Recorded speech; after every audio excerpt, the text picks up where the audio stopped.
안녕하세요. 미국주식론 대학이 미준입니다. 5월 15일 오늘의 미국주식 뉴스를 시작합니다. 오늘도 변함없이 미국 주식 투자의 정석을 지키고 있는 미준에 오신 것을 환영합니다. 오늘도 소중한 구독자분들께서 남겨주신 댓글을 읽으면서 시작해 볼까 합니다. 첫 번째 댓글은 서윤님께서 남겨주셨고요. 굉장히 오랫동안 미준과 함께 해주시는 대표적인 구독자분입니다. 지난 방송부터 미주님 목소리에 힘이 빡 들어가 있는 게 상승장이 맞나 봅니다. 이렇게 재밌는 댓글을 주셨는데요. 제가 그렸습니다. 이렇게 마음을 숨기지를 못하거든요. 기분이 좋으면 기분이 좋아 보이고요. 또 기분이 언짢을 때는 얼굴에 다 나타나기 때문에 그냥 보이는 그대로다 이렇게 보시면 됩니다. 제가 그동안 좀 마음고생을 많이 했겠죠. 왜냐면 저 혼자 투자를 진행하는 게 아니라 수많은 분들과 함께 어떻게 보면 굉장히 커다란 책임감을 느끼면서 컨텐츠를 제작하잖아요. 그래서 4월 초에 미국 증시가 19% 가까이 폭락했을 때 지금이 바닥이다. 지금 미국 증시를 떠나면 안 된다. 이런 메시지를 전달해 드리면서도 사실 확실한 건 없잖아요. 그래서 미래는 절대 예측하기가 어려우니까 그런 메시지를 보내드리면서도 내가 만약에 틀리면 어쩌지? 이렇게 걱정이 많았던 게 사실입니다. 그런데 다행히 지난 한 달 반 동안 정말 미국 증시가 엄청난 상승 추세를 보이면서 제가 기분이 상당히 업되어 있는 것 같습니다. 또 반대로 제가 이렇게 기분이 좋을 때는요, 미국 증시가 좀 많이 올랐구나. 조금은 현금 비중을 늘려야겠구나. 이렇게 역발상 투자를 하는 것도 좋을 것 같습니다. 서윤님, 오래간만에 좋은 댓글 감사합니다. 자, 이번에는 마인드 리셋이라는 아이디를 쓰시는 분이고요. 안녕하세요, 미주님. 처음 인사드립니다. 작년 이맘때부터 미주님 방송 보며 미국 주식에 입문하여 미국 주식뿐만 아니라 미주님의 철학, 삶을 대하는 태도 등 많이 배우고 있습니다. 정말 감사합니다. 미주님께서 추천하신 초이스 스탁도 구독 중입니다. 제가 이렇게 글을 올리는 이유는 초이스 스탁의 마켓 스코어와 AI 투자 전략 관련 질문이 있어서입니다. 최근 미국 증시의 강력한 반등세와 함께 초이스 스탁 마켓 스코어가 어느덧 탐욕 단계에 진입했습니다. 탐욕 단계는 어느 정도 주식 비중을 줄이고 현금 비중을 늘려야 한다고 하는데 지금 시황은 최근 중동에서의 호재와 함께 AI 쪽에 전반적인 강세가 보이고 있고 초이스탁에서도 신규 매수 추천이 이어지고 있습니다. 그러나 마켓스코어상 조만간 조정이 올 수도 있어 AI 종목 비중을 지금 늘려야 할지 아니면 그동안 반등한 종목을 일부 수익 실현하며 현금을 늘리고 당분간 관망을 해야 할지 고민입니다. 미주님은 어떻게 생각하시나요? 고견을 부탁드립니다. 굉장히 중요한 질문인 것 같아서요. 이 질문에 대한 저의 개인적인 생각을 공유해 드리면서 오늘 방송을 시작해 볼까 합니다. 자, 지금 현재 CNN에서 제공하는 Fear and Greed Index 공포 탐욕 지수도 어느덧 70까지 올라갔습니다. 불과 한 달 전만 해도 18까지 떨어졌었는데 정말 단기간에 시장의 센티먼트가 엄청나게 향상된 거죠.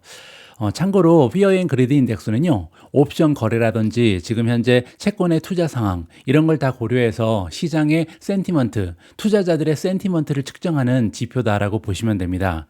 자, 반면 방금 전에 언급하신 마켓 스코어는 조금 구성하는 방법이 다른데요.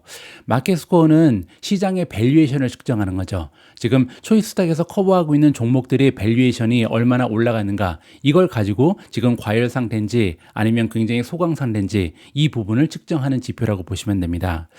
자, 말씀하신 것처럼 마켓 스코어가 이제 76까지 올라가면서 드디어 탐욕 단계의 입구에 와 있거든요. 그래서 조금만 더 주가가 올라가게 되면 탐욕이 넘치는 단계로 올라가게 되는 거죠.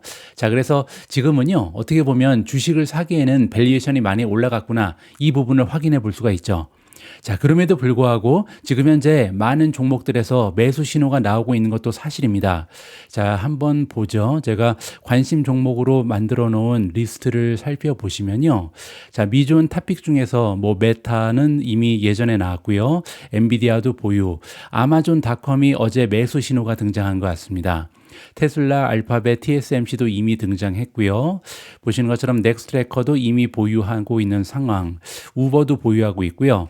자, 이렇게 많은 종목들에 대해서 매수 신호가 등장하고 있습니다. 자, 그러면요, 우리가 두 가지를 비교 분석해야겠죠. 첫 번째는요, 지금 현재 초이스 스탁에서 마켓 스코어를 만들 때 고려하고 있는 게 밸류에이션이라고 말씀드렸잖아요. 그러면 밸류에이션, 그리고 또 한 가지는 시장의 모멘텀입니다. 현재 방금 전에 언급하신 것처럼 AI 중심으로 굉장히 좋은 뉴스가 쏟아지면서 AI 수혜주들의 분위기가 너무나 좋잖아요. 그러면 밸류에이션과 모멘텀이 만나고 싸우고 있을 때 과연 우리는 어느 쪽에 좀 더 비중을 둬야 되는가? 이러한 질문이 대두될 수가 있는데요. 제가 볼 때는 모멘텀입니다. 그 이유는 뭐냐면요. 모멘텀은 방향을 얘기하잖아요. 그리고 일정한 방향으로 모든 세상의 만물은 움직이게 되어 있습니다. 그리고 이러한 방향성이 틀어지기 위해서는 일종의 사건, 이벤트가 발생해야 되고 이걸 우리가 카탈리스트라고 부르죠. 그래서 이러한 추세가 전환되기 전까지는요. 밸류에이션보다 모멘텀이 더 중요합니다. 그렇기 때문에 예전에 김민중 대표님께서도 모멘텀이 좋은 종목은요. 밸류에이션이 올라가도 매도로 바뀌지 않는다. 이런 말씀을 하신 거죠. 자, 그래서 시장의 대가들도요, 항상 주식을 매도하는 시점은 머리가 아니라 어깨란 얘기를 하는 겁니다. 모멘텀이 좋으면 언제까지 상승할지 모르잖아요. 그래서 꼭지를 찍고 이 방향이 전환된 게 확인이 되면 그때 가서 욕심부리지 않고 어깨에서 매도하라. 이런 조언이 등장한다라고 보시면 될 것 같습니다. 자, 이게 첫 번째로 제가 여러분들께 전달해 드리고 싶은 메시지고요. 두 번째는 현금 비중을 그러면 어느 정도 가져가야 되는가? 자, 이 부분에 대한 말씀을 좀 드리고 싶습니다. 여러분들 과연 현금 비중을 늘릴 때 어느 정도의 현금을 가지고 있는 게 나한테 적합한지 이 부분에 대해서 고민을 해보셨는지 모르겠습니다. 현금 비중을 늘려라. 그러면 만약에 100%로 올려야 되는지 지금 현재 마켓 스코어가 올라가고 있으니까 탐욕 단계니까 나는 50%를 현금으로 가지고 있어야 되는지 이 부분에 대한 고민을 해볼 필요가 있다는 거죠. 자, 여러분들 기억하실 겁니다. 올해 들어서 이제 1분기에 어닝 실적을 발표할 때 버크셔 해스웨이의 현금 비중이 엄청나게 올라갔죠. 그래서 워렌 버핏이 지금 시장의 폭락을 예상하고 있다. 현금 비중이 역대 최고다. 이런 뉴스를 들어보셨을 겁니다. 자, 그 당시에 버크셔 해스웨이의 현금 비중이 몇 %인지 여러분들 한번 상상을 해보시죠. 제가 기사 하나를 보여드릴 텐데요. 2025년 1분기 버크셔의 현금 및 단기 투자는요. 3,477억 달러로 역사상 최고치를 기록했다. 자, 그런데요. 전체 자산의 30.9%였습니다. 결국은 버크셔 해스웨이가 현금 비중이 70%, 80% 이렇게 됐기 때문에 난리가 난 게 아니라요. 30%까지 현금 비중이 올라갔다. 이것 때문에 시장의 센티먼트가 굉장히 좋지 않아진 거거든요. 자, 여기에서 그러면 버크셔 해스웨이, 즉 워렌 버핏 옹께서는 시장의 하락을 기대하고 계신 건지 이 부분을 생각해 봐야겠죠. 자, 만약에 시장이 하락할 것이다. 이렇게 확신한다면요. 과연 현금 비중을 30%만 가지고 있었을 것인가? 이 부분을 우리가 고민해 볼 필요가 있습니다. 확실하다면 현금 비중을 100%, 80%, 70%까지 올렸겠죠. 자, 결국 제가 드리고 싶은 메시지는 뭐냐면요. 미국 증시에 베팅하고 있는 우리 투자자 입장에서는 결국은 미국 증시는 우상향한다. 여기에 베팅을 하는 거고요. 워렌 버핏 옹도 마찬가지죠. 70%는 여기에 베팅을 하는 거잖아요. 하지만 지금 현재 정치적으로 경제적으로 상황이 굉장히 불확실성이 높아가니까 그러면 리스크를 조금 줄이자는 의미에서 30%까지 현금을 올렸다. 저는 이렇게 생각합니다.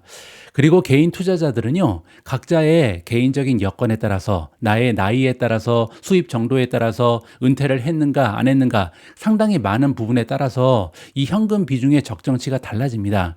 뭐 저는 누누이 말씀드리지만 개인적으로요, 한 20% 정도의 현금을 가지고 있으면 마음이 편하거든요. 그래서 현금을 20% 가지고 있으면 저 같은 경우는 주식이 올라가도 기분이 좋고요. 주식이 떨어져도 흔들리지 않습니다. 그렇기 때문에 저한테 가장 적절한 현금 비중은 20%인 거죠. 참고로 지금 현재 제가 현금 비중이 많이 떨어졌습니다. 그동안 줍줍도 굉장히 열심히 했고 현재 제가 가지고 있는 주식이 굉장히 많이 큰 폭으로 상승하면서 현금 비중이 10%도 되지 않거든요. 그 의미는 뭐냐면 지금 탐욕 단계로 넘어갔기 때문에 저 같은 경우는 제가 원하는 20%까지 현금을 좀 올릴 필요가 있는 거죠. 따라서 여러분들이 만약에 현금 비중이 지금 50%다. 그러면 더 이상 주식을 팔 필요는 없다라고 저는 생각을 하고요. 만약에 나는 100% 100% 주식만 가지고 있다. 그러면 어깨에서 팔 게 아니라 지금 현재 뭐 머리가 언제까지 올라갈지는 모르겠지만 그래도 조금 위험성을 줄이는 것도 괜찮은 방법이다. 따라서 여러분들의 상태에 따라서 여러분들의 포트폴리오 현황에 따라서 모든 결정은 달라진다고 말씀을 드리고 싶습니다. 자, 이렇게 제가 가지고 있는 개인적인 생각을 공유해 드렸습니다. 마인드 리셋님, 질문하신 부분에 대한 답이 충분히 됐는지 모르겠습니다. 자, 이렇게 미주원 방송은요, 구독자분들과 함께 만들어가고 있습니다. 5월 15일 준비된 오늘의 빅 주식 뉴스 바로 시작합니다. 오늘도 미국 증시 시황 간단히 정리하고 넘어가겠습니다. S&P 500을 보시면요. 맵상으로는 지금 혼조세가 다시 한번 발견이 되죠. 그래서 많은 섹터들이 붉은색으로 물들어 있는 반면 우리가 애정하는 반도체는 굉장히 좋았죠. 그래서 엊그제와 마찬가지로 어제도 반도체가 시장을 이끌었다. 그리고 이 부분은 당연히 AMD 그리고 엔비디아가 주도하고 있습니다. 어제는 테슬라도 좋았고요. 구글도 좋았기 때문에 세 가지 섹터만 굉장히 좋은 추세가 발견이 되고요. 나머지는 대체적으로 하락세가 지속됐다라고 보시면 됩니다. 자, 실제로 S&P 500을 이루는 11개 섹터별 성적을 보시면요. 테크놀로지가 0.65% 올라가면서 가장 좋았고요. 두 번째로 커뮤니케이션 서비스가 구글이 선전하면서 0.52% 올라갔습니다. 마지막으로 컨슈머 디스크레셔너리, 테슬라가 올라가 있는 임의 소비재죠. 테슬라 덕분에 0.39% 상승했다. 나머지는 모두 빨간색으로 물들어 있고요. 그리고 또한 헬스케어가 엊그제와 마찬가지로 가장 하락폭이 컸습니다. 아까 말씀드린 것처럼 모멘텀이 지금 좋지가 않잖아요. 그래서 방향이 꺾이고 나서 이게 어느 정도 회복이 될 때까지는 줍줍을 조금 기다리는 게 좋지 않을까 개인적으로 판단하고 있습니다. 다음에는 S&P 500의 시장 폭인데요. 어제는 떨어진 종목의 수가 더 많았기 때문에 시장의 폭은 68에서 64까지 떨어졌습니다. 장기적인 추세가 좋은 종목도 49에서 48.5로 소폭으로 하락했다. 이렇게 정리가 가능하고요. 다음에는 공포지수. 공포지수도 조금은 올라갔는데요. 아직까지는 200일 이평선 아래쪽에 형성이 되어 있고요. 19.08로 굉장히 낮은 수치가 유지되고 있습니다. 다음은 미주원 탑픽의 성적입니다. 어제도 AI 수혜주 위주로 상승세가 지켜졌기 때문에 미주원 탑픽의 성적은 좋았습니다. AMD가 4.68% 올라가면서 가장 좋았고요. 이제 조금만 더 상승하면 YTD 수익률이 플러스로 전환될 예정입니다. 두 번째로 엔비디아가 4.16% 올라갔는데요. 엔비디아는 드디어 1월 1일부터 지금까지 수익률이 플러스로 전환했습니다. 테슬라가 4.07% 올라가면서 세 번째로 수익률이 좋았고요. 그 밖에도 셀레스티카가 플러스 3.26, 넥스트래커 플러스 1.76, 팔란티어 플러스 1.62, 탈렌 에너지 플러스 1.59, 트레이드데스크 플러스 1.28, 크레도 테크놀로지 플러스 1.2, 메타가 플러스 0.51, 마지막으로 TSMC가 0.4% 소폭으로 상승했습니다. 나머지 종목은 모두 빨간색을 보였는데요. 브로드컴이 0.13% 소폭으로 떨어졌고요. 비스라가 마이너스 0.18, 아마존 마이너스 0.53, 스트래티지 마이너스 1.15, 우버가 마이너스 1.43, 비트코인 마이너스 1.53, 마지막으로 비트코인을 추종하는 프로시얼즈 울트라 비트코인 ETF가 3.08% 가장 좋지 않은 모습을 보여줬습니다. 자, 어제는 보시는 것처럼 비트코인 관련된 종목이 가장 좋지 않았는데요. 그럴 만한 이유 하나가 있었죠. 자, 마르코 콜라노비치라는 굉장히 유명한 전략가의 X페이지에 와 있는데요. 이 전략가는 한때 JP 모간의 수석 전략가로서 전 세계적으로 명성이 굉장히 높았던 유명한 투자자 중에 한 명입니다. 자, 그런데 어저께 마르코 콜라노비치가요, 트럼프 대통령이 한 얘기를 빚고 와서 얘기했습니다. 자, 트럼프 대통령 말, 우리는 크립토에서 중국을 따돌리고 최고의 국가가 되고 있다. 이렇게 얘기했는데요. 여기에 대해서 마르코 콜라노비치가 워렌 버핏의 말을 인용하자면 우리가 중국을 앞서고 있는 것은 사실인데 어떤 부분에서 앞서고 있냐면 우리 국민에게 스스로 쥐약을 나눠주고 있다. 이 부분에서 더 잘하고 있다. 이렇게 빚고 왔습니다. 자, 따라서 마르코 콜라노비치는 제가 보기에는요, 뭐 크립토, 비트코인에 대해서 확신이 없을 뿐더러 아마도 아마도 트럼프 대통령에 대해서 굉장히 좋지 않은 사상을 가지고 있는 것이 아닌가. 따라서 정치적으로 오염된 코멘트라고 저는 개인적으로 판단하고 있습니다. 자, 어쨌든 이렇게 굉장히 많은 사람들의 추종을 받는 유명 투자자가 크립토에 대해서 좋지 않은 평가를 하면서 가격이 하락하면서 전반적으로 비트코인 관련 주식이 좋지가 않았다. 이렇게 마무리가 가능합니다. 자, 미국 증시의 선물 지수를 잠깐 살펴보겠습니다. 3일 내내 상승했던 미국 증시가 드디어 기술적인 조정을 받고 있는데요. 다우존스의 선물은 마이너스 0.36, S&P 500은 마이너스 0.53, 나스닥도 0.68% 떨어지면서 아직까지 선물 지수의 움직임은 부정적입니다. 그럼에도 불구하고 최근에 여러 가지 긍정적인 호재가 많았기 때문에 아마도 굉장히 큰 폭으로 하락하진 않지 않을까 저는 개인적으로 기대하고 있습니다. 자, 그런 의미에서 오늘은 차트 전문가들의 향후 미국 증시 전망을 여러분들께 공유해 드릴 예정인데요. 참고로 여기에 나와 있는 차트 전문가들은 굉장히 좋은 전망만 제시하고 있습니다. 그래서 부정적인 전망은 나오지 않았다. 이렇게 보시면 될 것 같고요. 자, 이 부분을 참고하면서 한번 들어보시죠. 이번 달 주식시장 랠리는 긍정적인 세계 무역 진전 덕분일 뿐만 아니라 S&P 500 지수가 200일 이동 평균선을 돌파했다는 점에서도 의미가 크다라고 시작합니다. S&P 500 지수는 현재 약 5,900 바로 아래에서 월초 대비 플러스권을 유지하고 있습니다. 200일 이동 평균선, 최근에 200일 거래일 동안 종가의 평균이라고 보시면 되는데요. 200일 이평선은 지금 5,755 수준에 가 있고요. 따라서 이제는 어느 정도 200일 이평선보다 S&P 500 지수가 상당히 많은 폭으로 위에 위치해 있는 거죠. 그리고 이 지수가 200일 이평선 수준을 넘어서 안정적으로 이렇게 거래되고 있다는 것은요. 주식시장의 모멘텀이 강하다는 신호로 해석이 가능합니다. 투자자 심리의 불안 지수인 변동성 지수, 빅스는요, 4월 초에 우리가 잘 알고 있는 것처럼 50을 넘었죠. 그리고 최근에 18까지 급락했습니다. 빅스가 이렇게 20 아래로 내려간 상황에서 S&P 500이 200일 이평선 위에 있을 때는요, 과거 통계에 따르면 향후 주가 수익률이 크게 개선되었음을 보여주고 있다. 따라서 지금 시장의 흐름은 너무나 긍정적이다. 이렇게 얘기하는 거죠.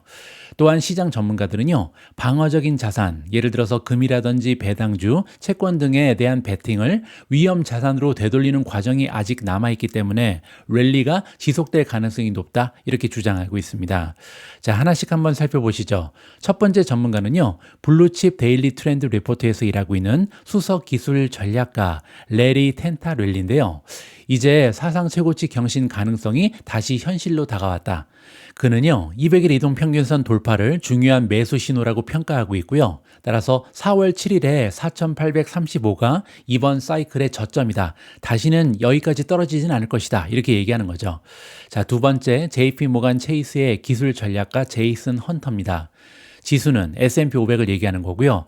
계속 랠리를 이어갈 수 있으며 2월달 중순에 사상 최고치 6,147선을 돌파하기 전까지 특별한 저항을 만나지 않을 가능성이 있다라고 주장합니다. 자, 여기 한번 차트를 보시죠. 6,147, 이게 이제 사상 최고치잖아요. 근데 지금 현재 수준에서 보시면 더 이상 저항선이 그다지 보이질 않습니다. 따라서 커다란 저항선 없이 쭉쭉 계속해서 올라갈 가능성이 높다. 지금 현재 V자형을 보이고 있는데요. 이러한 추세가 이어질 가능성이 높다라고 주장하는 겁니다. 지난 수십 년간 조정 또는 베어마켓 이후에 200일 이평선을 돌파할 때마다 향후 몇 주에서 몇 개월 동안 랠리가 이어진 기록이 있다. 따라서 단기적으로는 이러한 추세가 이어질 가능성이 높다라는 주장으로 이해가 가능합니다. 자, 따라서 제이슨 헌터는요, S&P 500의 잠재적인 상승 목표 구간으로 6,125에서 6,170을 제시하고 있습니다. 이 수준까지는 계속 올라갈 수 있다. 그리고 나서 다시 한번 평가해보자. 이러한 주장이라고 보시면 되죠. 자, 다만 명확한 추세 둔화, 징후나 시장을 흔들 만한 뉴스가 나온다면 이야기가 달라질 수 있다라고 덧붙였습니다.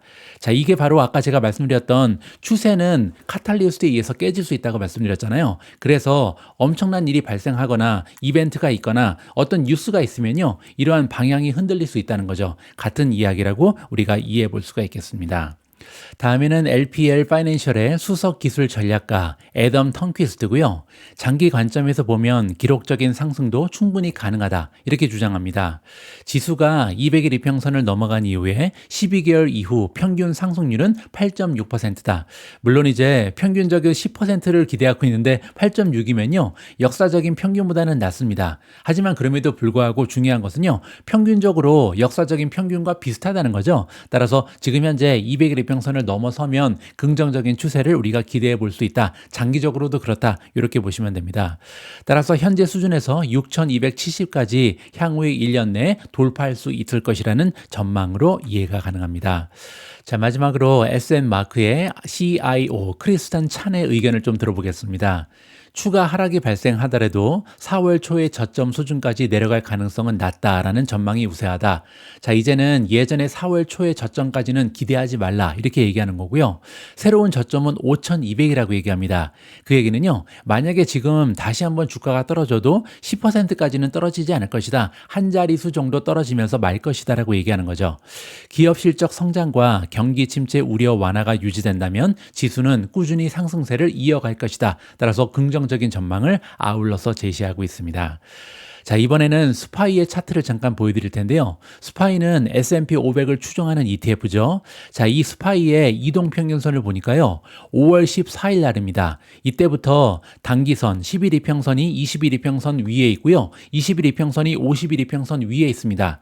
자, 이렇게 단기선이 가장 위에, 중기선이 두 번째, 그리고 장기선이 가장 아래쪽에 있고요. 세 선이 모두 우상향하면 그게 바로 이동평균선의 매매 신호잖아요. 스파이에 드디어 이동평균선 매매 신호가 5월 14일 수요일에 등장했다. 바로 어제 등장했다라고 이해가 가능합니다. 자, 다음에는 QQQ입니다. QQQ는 나스닥 100을 추종하는 ETF죠. 이 ETF도 마찬가지로 5월 14일 날이요. 수요일이죠. QQQ의 이동평균선의 매수 신호가 아울러서 등장했습니다. 자, 결국 주요 지표가 지금 현재 모멘텀이 굉장히 강화되고 있다는 것을 우리가 이동평균선을 통해서 살펴볼 수가 있겠습니다.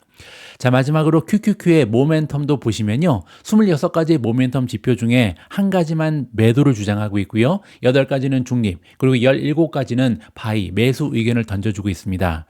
자, 한 가지 보여드릴 부분이 있는데요. 여기 보시면 RSI 지수가 70을 넘었습니다. 보통 70을 넘으면요. 단기적으로 조정을 받을 수 있으니까 매도로 바뀌어야 되잖아요. 근데 여기 보시면 액션에 셀이 아니라 중립으로 나와 있죠. 이 이유가 바로 모멘텀입니다. 자, 물론 RSI 지수가 70을 넘으면요. 과매수인 것은 맞습니다. 근데 이게 언제 매도로 바뀌냐면요. 계속해서 상승하다가, 그러니까 RSI가 70을 넘어서 71, 72, 75, 80 이렇게 가다가 하락세로 돌아서잖아요. 이렇게 꺾이는 순간에서 이 중립이 매도로 바뀐다. 이 부분을 우리가 살펴볼 수가 있는 거거든요. 따라서 만약에 여러분들께서 RSI 지수를 기준으로 해서 매도 시점을 잡고 싶다. 이럴 때는요. 계속해서 상승하던 모멘텀 지표인 RSI가 70 이상으로 올라갔다가 떨어지는 지점에서 매도를 하는 것이 더 안전하다. 이렇게 이해하시면 좋을 것 같습니다. 다음에는 어제 미주온 탑픽에서 가장 추세가 좋았던 AMD 관련된 뉴스입니다. AMD의 이사회가요, 어제 60억 달러 규모의 자사주 매입을 추가적으로 승인했다라는 반가운 소식입니다. 이에 아울러서 여러 가지 AMD 관련된 수치를 분석해 보도록 하겠습니다. AMD, Advanced Micro Device의 약자죠. AMD는 수요일 이사회가 60억 달러 규모의 자사주 매입을 승인했다라고 발표했습니다. 발표 직후 주가는 6%까지 상승했었는데요. 나중에 이제 스팀이 좀 빠지면서 4.68% 올라가면서 만족해야 했습니다. 이번에 승인된 금액은요, 기존에 승인되어 있었던 40억 달러 규모의 자사주 매입에 추가된 것입니다.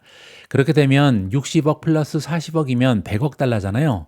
100억 달러면 AMD의 시가총액이 2천억 달러가 되지 않습니다. 1,900억 달러 정도 되거든요. 따라서 시가총액의 5%가 넘는 거대한 자사주 매입이 남아있다. 이렇게 우리가 기대감을 올려볼 수가 있는 거죠. AMD의 CEO 리사 수가 등장하는데요. 확대된 자사주 매입 프로그램은 AMD의 전략적인 방향과 성장 전망, 그리고 안정적으로 강력한 잉여 현금 흐름을 창출할 수 있는 능력에 대한 이사회의 자신감을 반영하는 것이다. 안심하고 AMD 주식 사라. 이렇게 얘기했습니다. 또한 AMD는 화요일에 사우디아라비아의 AI 기업 휴메인 지원을 위해서 최대 100억 달러 규모의 칩 공급, 투자 계획을 체결했다. 이런 발표를 한 바가 있죠. 그리고 나서 갑자기 모멘텀이 엄청나게 좋아졌습니다. AMD는 휴메인의 AI용 그래픽 처리 장치, GPU뿐만 아니라 AI 서버 구축에 필요한 중앙 처리 장치, CPU도 제공할 예정이고요. 휴메인은 엔비디아 칩도 함께 구매하고 있습니다. 자, 이번에 사우디아라비아 AI 투자 소식에 AMD 그리고 엔비디아 주가가 완전히 날아가고 있죠. 자, 뱅크 오브 아메리카의 애널리스트 비벡 아리아가 나오는데요. 이 소식을 계기로 AMD의 목표 주가를 기존보다 10달러 올려서요. 130달러로 상향 조정했습니다. 그렇게 되면 아직도 10% 이상의 상승 여력이 남아있다. 이렇게 보시면 되고요. 자, 오래간만에 AMD 주식의 모멘텀을 살펴보겠습니다. 자, 보시는 것처럼 바이가 나오고 있는데요. 26가지의 지표 중에 3가지는 매도고요. 9가지는 중립, 14가지는 매수를 주장하고 있습니다. 자, 여기 보시면 127달러 부근에 200일 이평선을 돌파하면 완전한 상승 추세로의 전환이 가능하다. 제가 이렇게 써놨잖아요. 지금 현재 모든 지표가 바인데 여기 셀이 있습니다. 그 이유는요. 아직까지는 이동평균선도 그렇고 지수 이동평균선도 그렇고 200일 이평선보다 약간 떨어져 있거든요. 그래서 127을 넘어서면 드디어 상승 추세로 완전히 전환되는 것이다. 이렇게 우리가 기대를 해볼 수가 있을 것 같습니다. 다음에는 AMD의 주가 차트인데요. 1년 주가 차트죠. 보시는 것처럼 굉장히 오랜 기간 하락 추세를 지속적으로 보여줬습니다. 이때가 지금 작년에 한 10월 달이잖아요. 그때 정점을 찍고 하염없이 떨어졌죠. 정말 오랜 기간 동안 이 하락 채널에 갇혀 있었던 게 AMD의 주가인데요. 자, 드디어 여기 상단을 뚫고 돌파했잖아요. 그리고 나서는 지금 상승 추세가 만들어졌던 거죠. 자, 여기에 127달러가 다시 보입니다. 전 저점이었잖아요. 그래서 여기 강력한 저항선 하나가 구축되어 있는데요. 기억하시겠지만 127달러는 아까 이동평균선이 있었던 지점이죠. 200일 이평선이잖아요. 따라서 127을 뚫으면 그 다음부터는 AMD 주가가 완전히 회복됐다라고 확인이 가능할 것 같습니다. 자, 다음에는 초이스탁의 AMD 주식에 대한 평가인데요. 이미 보유하고 있죠. 매수 신호는 100.59달러에서 나왔고요. 그때 날짜는 5월 6일이었습니다. 따라서 초이스탁에서는 이미 5월 6일부터 AMD 주식을 매수했고요. 그 이후에 현재까지 수익률은 17.8%를 이미 기록하고 있습니다. 스마트 스코어는 80, 그렇게 되면 전체 상위 2%에 속하는 굉장히 좋은 우량주다. 그리고 밸류에이션은 지금 현재 저평가되어 있습니다. 적정가가 156이거든요. 따라서 156까지 올라가면 지금 118이기 때문에 굉장히 많은 상승 여력이 나와 있는 거죠. 156 나누기 118.47 하면요. 자, 상승 여력이 거의 32% 정도 추가적으로 남아 있다. 이렇게 보시면 됩니다. 자, 여기 아래 보시면 그래프로 표시가 되는데요. 굉장히 낮게 떨어져 있죠. 따라서 한때는 고평가돼 있었던 AMD 주식이 하염없이 주가가 떨어지면서 저평가에 진입을 했고요. 아직까지는 주가가 반등했어도 불구하고 이러한 저평가 상태를 빠져나가지 못했다. 이렇게 평가를 해볼 수가 있겠습니다. 자, 마지막으로 이동평균선을 잠깐 보여드릴 텐데요. 5월 12일 날 단기 이평선이 장기 이평선까지 넘어서면서 두 번째 골든크로스가 발생했습니다. 따라서 중기를 이미 넘어섰고요. 중기뿐만 아니라 장기선까지 넘어서면서 조금만 더 있으면요. 드디어 중기선이 장기선까지 넘어서면서 이동평균선의 매수 신호도 발생할 가능성이 높다. 이렇게 마무리를 해드리겠습니다. 다음에는 우버 관련된 뉴스를 준비했는데요. 개인적으로 굉장히 커다란 의미가 있는 기사라고 생각을 합니다. 혹시 우버에 관심이 있으셨거나 우버에 투자하고 있는 투자자분들께서는 이번 뉴스는 좀 귀를 쫑긋 세우시고 들어보시면 좋을 것 같습니다. 우버 테크놀로지가 수요일에 출퇴근길 이용자를 겨냥한 고정 노선 공유 승차 옵션 그리고 멤버십 패스 확대 등 다양한 신규 서비스를 공개했는데요. 제가 볼 때는 이제 택시를 넘어서 버스 시장까지 욕심을 내는 것이 아닌가 이렇게 좀 확대 해석을 하고 싶습니다. 자, 일단 우버의 신규 서비스 루트 쉐어가 나오는데요. 이 루트 쉐어는 교통량이 많은 통근 구간에서 20분 간격으로 픽업을 제공하면서 일반 우버 X 서비스 대비 절반 가격으로 이용할 수 있다라고 나와 있습니다. 자, 여기 보시면 20분 간격으로 계속 차가 오는 거잖아요. 그 얘기는 버스랑 똑같은 거죠. 하지만 우버 X 대비해서 가격도 반으로 줄어들었다. 따라서 버스와 우버의 서비스를 적절히 섞었다. 이렇게 보시면 되겠죠. 자, 여기 보시면요. 탑승 7일 전부터 10분 전까지 예약이 가능하고요. 이용자는 집 근처 또는 직장 인근에 지정된 정류장까지 도보로 이동해서 거기서 기다리면 됩니다. 자, 그리고 한 대당 최대 3명의 승객을 태우기 때문에 일반의 우버 대비보다는 50%나 저렴한 고정 요금이 적용되죠. 자, 따라서 우버를 타기에는 조금 비싼 것 같고 버스는 조금 불편하고 이러신 분들은요, 이제부터는 우버의 루트 쉐어를 이용하시면 될 것 같습니다. 이 서비스는 뉴욕, 샌프란시스코, 시카고 등 주요 도시의 평일 출퇴근 시간대에 우선 도입이 되고요. 우버는 기업과 협력해서요, 교통비 혜택 제도와 연계하는 방안도 검토 중입니다. 그래서 만약에 이 서비스를 이용해서 대형 기업과 계약이 체결될 수만 있다면요, 앞으로 대형 기업의 수많은 직원들이 우버를 타고 출퇴근할 가능성도 높아지는 거죠. 굉장히 가능성이 높은, 잠재력이 높은 대단한 아이디어다, 개인적으로 평가를 하고 싶고요. 자, 그리고 또한 우버는 요금을 고정해서 비용 예측 가능성을 높여주는 라이드 패스를 시카고, 댈러스, 샌프란시스코 등 주요 미국 도시에서 확대 제공하고요. 올해 말에는 10대 전용 계정까지 적용 범위를 넓힐 계획이라고 합니다. 10대 전용 계정이라는 것은 학생들이 등하교할 때 사용할 수 있게끔 우버가 서비스를 제공한다. 이렇게 보시면 되겠죠.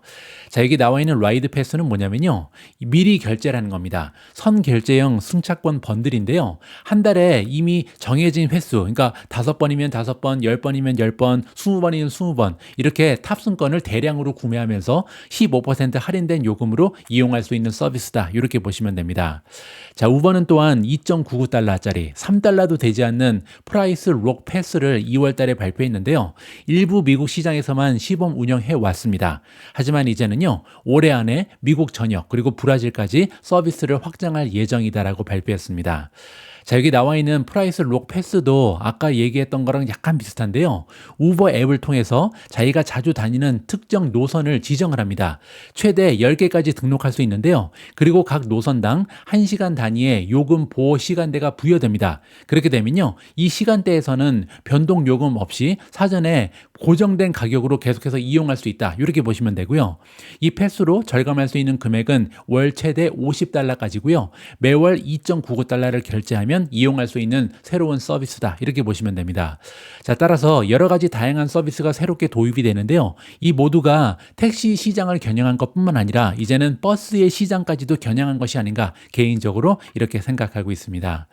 자, 한동안 뜸했던 우버 경영진의 혁신적인 아이디어가 오래간만에 등장했다. 이렇게 생각하고요.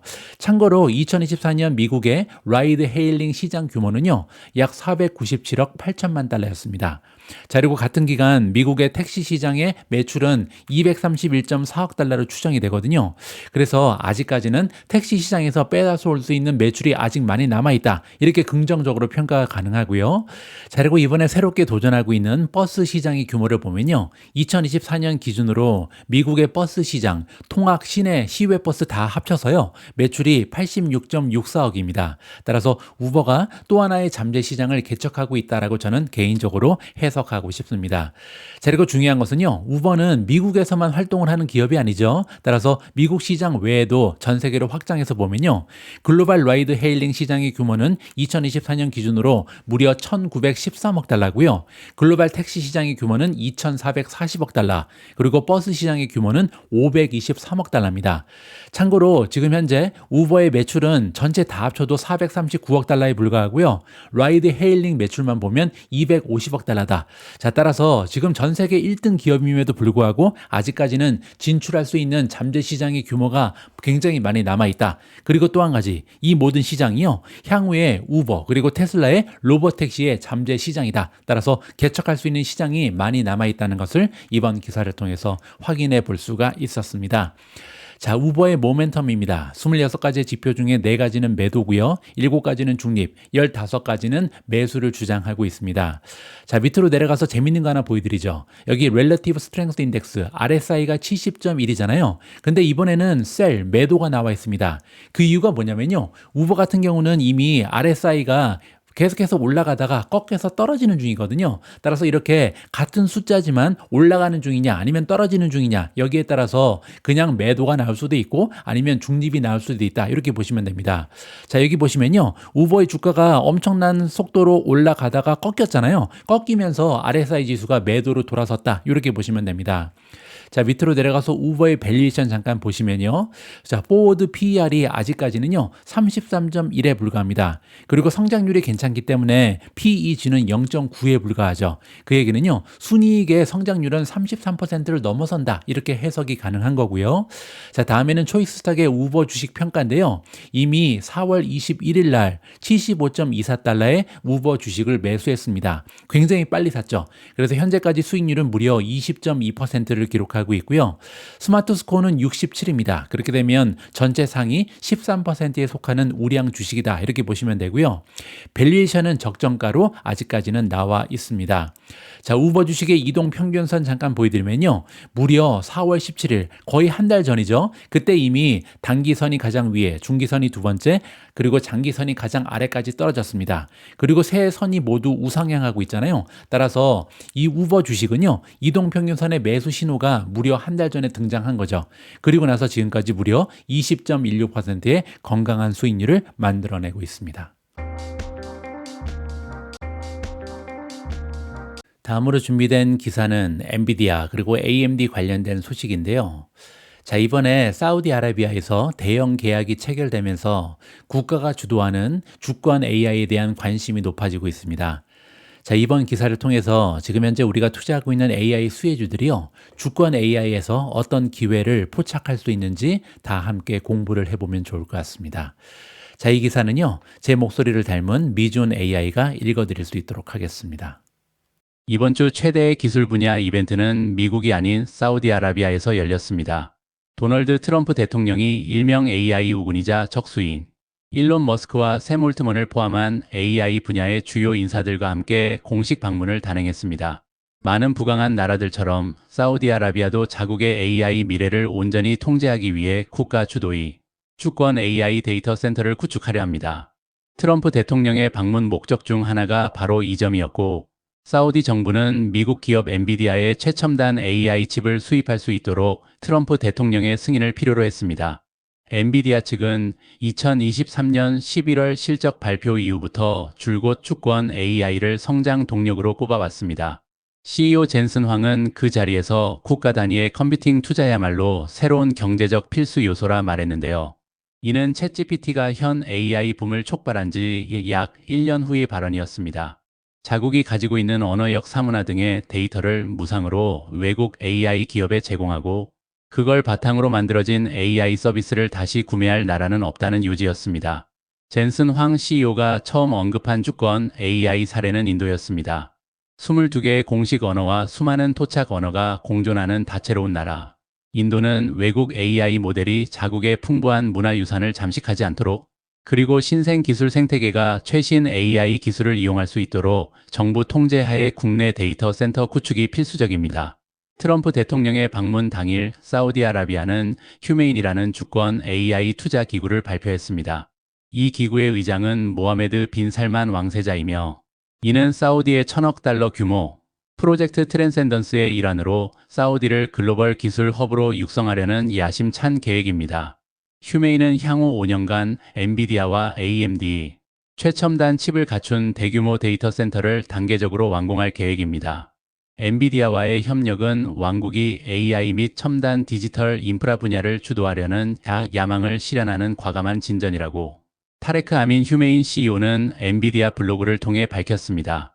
투자자들은 이를 반기는 분위기였고, 엔비디아와 AMD 등 AI 관련 종목의 주가는 이번 주 내내 상승세를 보였습니다. 이들 주권 AI 계약이 향후 매출에 얼마나 기여할지는 아직 명확하지 않지만, 뱅크 오브 아메리카의 애널리스트 비백 아리아는 주권 AI 계약이 연간 AI 인프라 매출의 10에서 15%를 차지할 수 있다고 전망합니다. 장기적으로 보면 이는 엔비디아 AMD 기타 업체에 연간 약 500억 달러의 매출을 추가해 줄 것으로 보입니다. 참고 2024회계 연도 2023년 2월 2024년 1월 기준으로 엔비디아는 총 609억 달러의 매출을 기록했습니다. 이번 발표는 트럼프 재임기가 시작되면서 정치적 역학이 어떻게 변화했는지를 보여줍니다. 바이든 행정부 말기에는 고급 AI 프로세서를 중국으로 수출하지 못하도록 새 수출 규제를 발표하면서 이는 주권 AI 회사들이 엔비디아의 최첨단 기술에 접근하는데 큰 제약이 되었습니다. 대표 사례가 아랍에미리트 UAE 국부펀드의 기술 자회사인 G42였습니다. G42는 미국의 엄격한 조건을 수용한 뒤 마이크로소프트와 손잡고 아부다비의 대규모 AI 데이터 센터를 짓는 최초 승인을 받았습니다. 그러나 사우디는 이 규제가 지나치다고 판단했고 젠슨 황도 주권 AI 사업 확장에 제동이 걸릴 것을 우려했습니다. 트럼프 대통령은 이들의 목소리를 들었습니다. 새 수출 규제가 시행되기 직전에 트럼프 행정부는 이 규제를 전격 취소하고 대신 대통령 재량에 따른 개별 승인 체제로 대체했습니다. 그리고 사우디가 첫 승인을 받은 국가가 됩니다. 카타르 방문 시에는 별도 발표는 없었으나 추후 또 다른 승인이 있을 가능성을 배제할 수 없습니다. 물론 중국 변수는 여전히 남아 있습니다. 사우디는 휴메이니 화웨이 같은 금지된 중국 기업의 AI 가속기를 구매하지 않겠다고 약속했지만 아랍에미리트의 G42가 맺은 수준의 포괄적 비중국 거래 금지나 마이크로소프트의 경우처럼 운영 관리 미국 보안 감사 수락 등의 조건은 아직 공개되지 않았습니다. 트럼프식 AI 수출 정책은 미국 기업에겐 명암이 엇갈립니다. 규제 완화로 엔비디아, AMD 등 하드웨어 업체에는 호재지만 바이든 행정부의 강력한 규제로 빠르게 중국 리스크를 관리하고자 했던 기조가 사라지면서 장기적으론 승인 절차가 더디게 진행될 가능성도 있습니다. 미주은의 한마디, 사우디아라비아, 아랍에미리트는 시작에 불과하다고 생각합니다. 아래의 국가들은 주권 AI 구축 움직임이 본격화될 경우 엔비디아의 핵심 성장 시장이 될 가능성이 높습니다. 유럽연합 EU는 GAI어 X 프로젝트를 통해 프랑스, 독일 등 회원국들이 자국 데이터와 AI 모델을 직접 관리할 수 있는 분산형 클라우드 인프라를 구축 중입니다. 이를 위해 고성능 GPU 수요가 급증할 전망입니다. 영국 2025년 초에 발표된 AI Opportunities Action Plan에 따라 2030년까지 10만여 개의 GPU를 국가 소유 컴퓨터 자원으로 확보하고 AI 그로스 존 데이터 센터 특구 설립 및 대형 데이터 센터 건설을 추진 중입니다. 일본 소프트뱅크가 오사카에 대규모 AI 데이터 센터를 짓고 있고 KDDI 샤프 엔비디아가 손을 잡으면서 아시아 최대 규모 AI 센터를 건설할 예정입니다. 이곳에는 엔비디아의 GB200 NVL72 시스템이 도입될 것으로 알려져 있습니다. 한국 AI 기본법 및 디지털 주권 논의가 진행 중이며 국내 데이터 센터 역량 강화와 자국어 모델 개발을 위한 투자 의지가 확산 중입니다. 특히 정부가 AI 서비스의 현지 대리인 제도를 도입할 예정으로 고성능 GPU 확보 수요가 커질 것입니다. 코리어 에커나믹 인스터투트 오브 어메리커 IAPP, 브라질, 디지털 주권을 위한 법안의 가짜뉴스법과 자국민 데이터 보호 강화 움직임 속에 AI 학습용 데이터 및 컴퓨터 자원에 대한 자국 내 인프라 투자가 확대될 전망입니다. 인도네시아 아직까지 인도네시아 내에서 데이터 센터가 AI 수요를 충족시키기엔 부족하지만 정부가 AI 데이터 센터 인프라 확대를 적극 추진 중입니다. 향후 엔비디아 GPU 기반 컴퓨팅 수요가 크게 증가할 것으로 보입니다. 이 외에도 호주, 캐나다 등 자국 AI 역량 강화를 위해 고성능 컴퓨팅 투자를 계획 중인 국가들이 엔비디아의 잠재적 신규 시장으로 부상할 수 있습니다. 인공지능 혁명은 아직까지 시작에 불과합니다. 오늘 마지막으로 준비된 컨텐츠는 오늘의 미국 주식 영상입니다.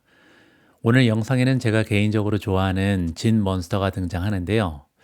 지금 현재 시점에서 진 몬스터는 매그니피센트 7 주식에 대해서 어떻게 생각하는지, 여기 7개 주식에서 특정 주식은 조금 부정적으로 평가하는 것 같습니다. 이 영상을 통해서 여러분들께서 진 몬스터의 투자 의견을 확인해 보시면 좋을 것 같습니다. 오늘 방송은 여기까지입니다. 오늘도 마지막까지 함께 해주신 모든 분들께 진심을 담아 감사의 말씀드립니다. 저는 내일도 여러분들 투자 활동에 도움될 수 있는 다양한 정보 취합해서 다시 찾아뵙겠습니다. 우리 모두가 미국 주식 투자로 은퇴하는 그날까지 다 함께 화이팅입니다. 행복한 하루 되세요. 감사합니다. 지금 함께한 분은 디버터 에셋 매니지먼트의 진 몬스터입니다. 진 만나서 반갑습니다.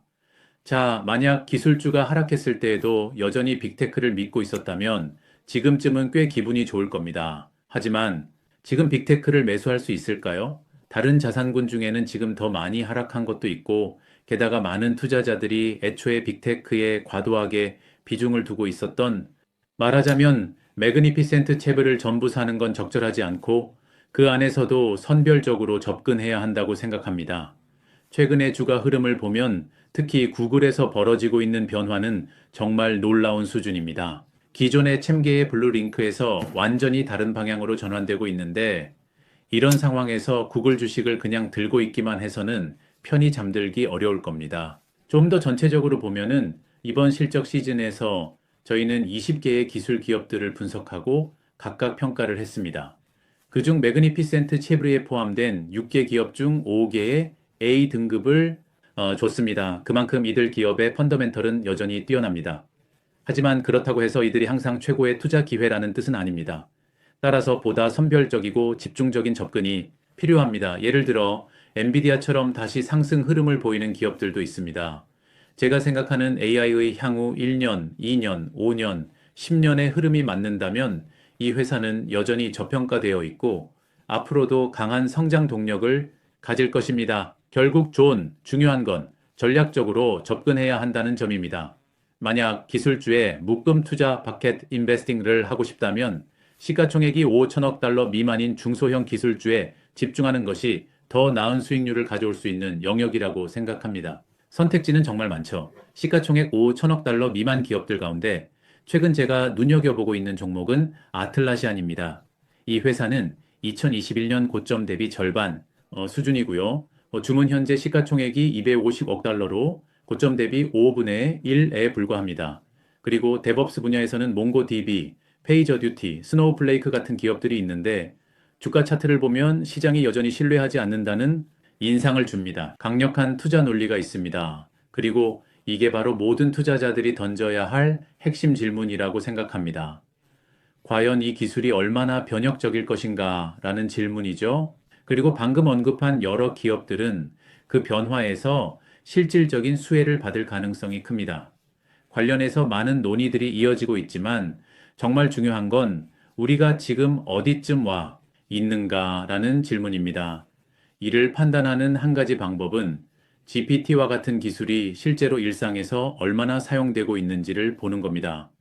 예를 들어 현재 구글 사용자 중 약 20% 정도가 매일 GPT 기반 서비스를 사용하고 있는 것으로 보입니다.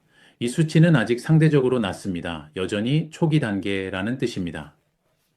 이런 관점에서 보면 빅테크를 넘어서 다른 범주의 기술 기업들을 바라볼 때 AI 발전의 초기 단계에 있다는 인식이 있다면 이들 기업은 앞으로도 오래도록 높이 성장할 수 있는 명확한 경로를 가진 셈입니다. 지난 2년간의 모든 흐름에도 불구하고 여전히 AI 분야는 초기 단계에 있으며 이 변화는 매우 크고 그것이 우리 투자 철학의 중심입니다.